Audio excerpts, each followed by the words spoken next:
रामायण बालकांड। राम का जन्म। मंत्रियों तथा सेवकों ने महाराज की आज्ञानुसार श्यामकर्ण घोड़ा चतुरंगिनी सेना के साथ छुड़वा दिया।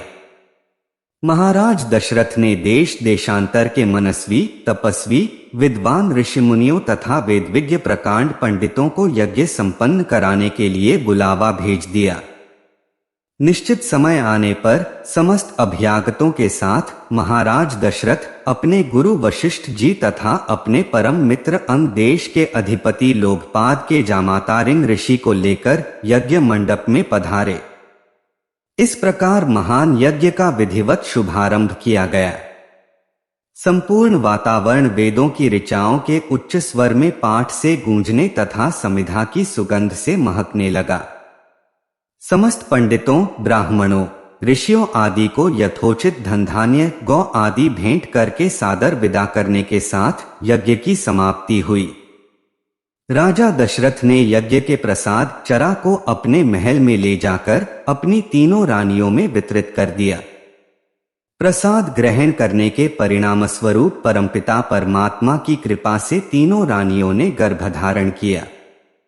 जब चैत्र मास के शुक्ल पक्ष की नवमी तिथि को पुनर्वसु नक्षत्र में सूर्य, मंगल, शनि, बृहस्पति तथा शुक्र अपने अपने उच्च स्थानों में विराजमान थे, कर्क लग्न का उदय होते ही महाराज दशरथ की बड़ी रानी कौशल्या के गर्भ से एक शिशु का जन्म हुआ, जो कि श्यामवर्ण, अत्यंत तेजोमय, परम कांतिवान तथा अद्भुत सौंदर्यशाली था।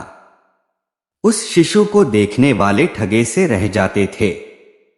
इसके पश्चात शुभ नक्षत्रों और शुभ घड़ी में महारानी कैकेयी के एक तथा तीसरी रानी सुमित्रा के 2 तेजस्वी पुत्रों का जन्म हुआ।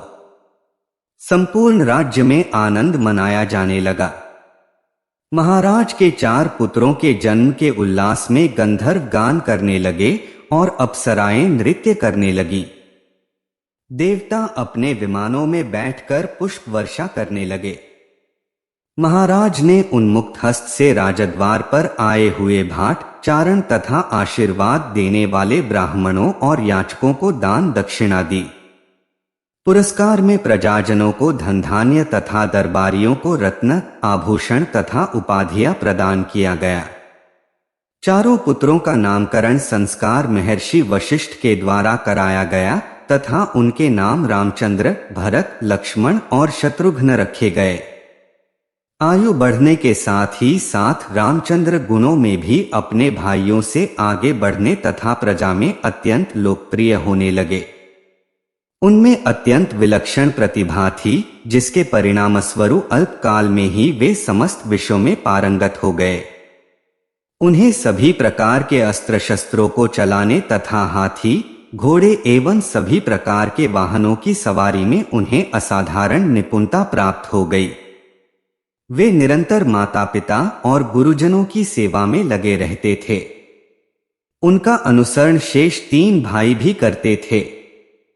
गुरुजनों के प्रति जितनी श्रद्धा भक्ति इन चारों भाइयों में थी, उतना ही उनमें परस्पर प्रेम और सौहार्द भी था। महाराज दशरथ का हृदय अपने चारों पुत्रों को देखकर गर्व और आनंद से भर उठता था।